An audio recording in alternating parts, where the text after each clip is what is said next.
What is up, you guys? Welcome back to my channel. Today's video is going to be addressing a question I get a lot on Instagram. If you don't follow me, my handle is @IzzyDilge.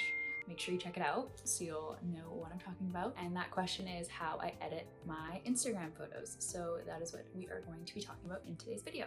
So I have my phone with me here. I'm going to be screen recording everything that I do when I go through my editing process. I'll talk about what apps I use from start to finish. Today's video is just going to be about how I edit my photos. I'm going to be filming a video on how I shoot my photos later on so I can show you guys that whole process, angles, etc. But the first thing that I will mention when I'm shooting is that I always look for good lighting. That is so key. I think that's the most important thing, to the point where if you can find good enough lighting, sometimes you shouldn't even need to edit your photos because the light just does its job, which obviously isn't always possible, but that is the key and that is what I'm always looking for when I'm shooting. So the first thing I do is import photos to VSCO. That's the first app that I use in my editing process. So I'm just going to import it to VSCO. And then when I go into VSCO, here's the photo. Not sure why it's turned, that's weird. And this is gonna be the first app that I use to edit. So as of a few months ago, I stopped using filters entirely. I mostly use VSCO for a couple of different functions, primarily like the brightness tool. Sometimes I play around with the temperature depending on the lighting. And then I also use the crop function in VSCO to crop my Instagram photos to the correct size that Instagram lets you post, which is 4x5, I believe.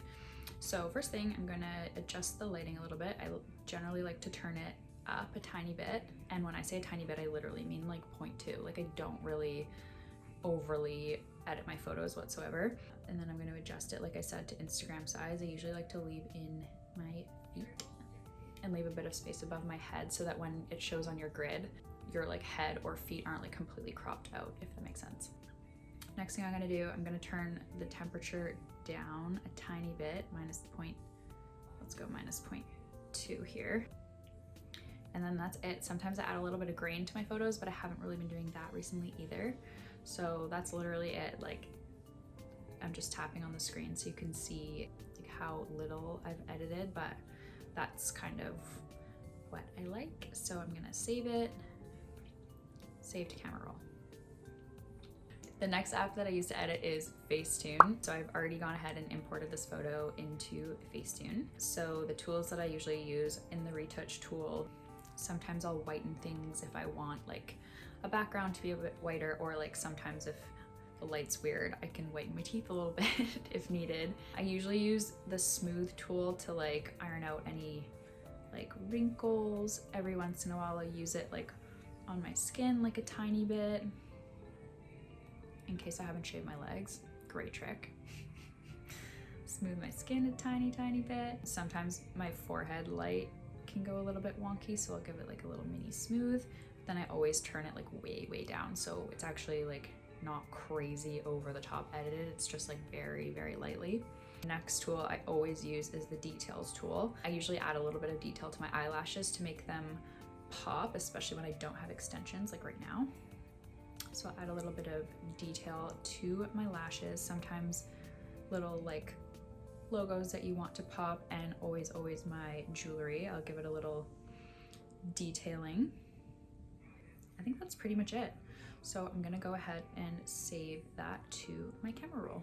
So the next tool I use is called Retouch. So I've gone ahead and imported this photo into Retouch. This is my favorite app by far. It's so good for removing unwanted things from the background, or like marks on walls, or like people or signs or things that you just like generally don't want. So I'll show you all of my favorite features about this tool, and there's a few things that I'm definitely gonna like take out of the background of this photo, so I'll show you how that works.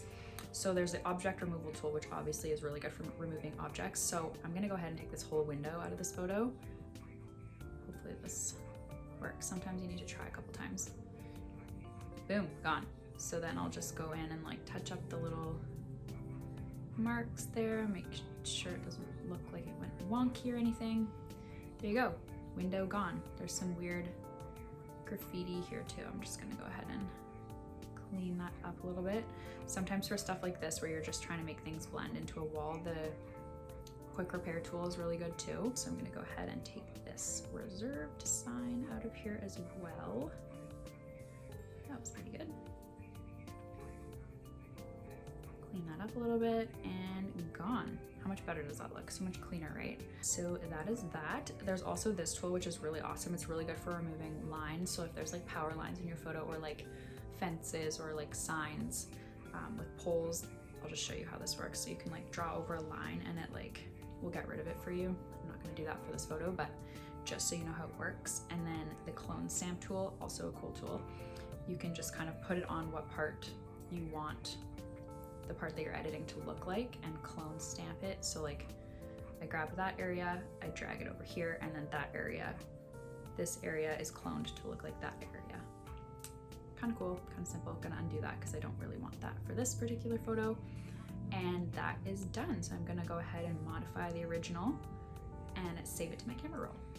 So the last tool that I use is actually the first tool that I use. Before I edit my photos, I usually use this preview app to plan my feed so I can generally see what it's gonna look like and find some flow on my feed before I edit the photos and figure out where they're gonna go. And then I usually edit the day of, which I need to get better at. I'd rather do it the night before so that I'm more organized in the morning when I post, but anyways, you get the idea. So this app's called Preview, and you can just drag and move photos around to kind of plan your feed. So I'm up to about here right now. You guys are getting a little sneak peek of a couple photos coming up. But anyways, so you can drag it around, plan what your grid is gonna look like. Really helpful app for that. And then you can import directly to Instagram on this app. I typically don't, but you have that option, which is really nice.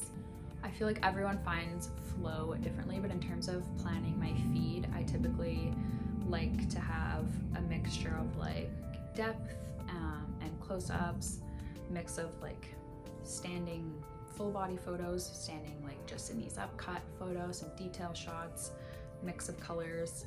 For me, that's kind of how I find flow. Everyone's different, everyone has different vibes. That's kind of generally what I go for. So that pretty much sums it up. That's how I edit my photos. There's not a lot to it. I keep it pretty basic, pretty straightforward, but as always, leave me a comment below if you guys have any questions. Hope this video was helpful. Make sure you subscribe to my channel so you don't miss another video, especially so that you don't miss how I shoot my Instagram photos, which will probably be going up in the next few weeks. Make sure you follow me on Instagram so you can see what I've just been talking about for the last like 10 minutes. And see you guys next time. Thanks so much for watching.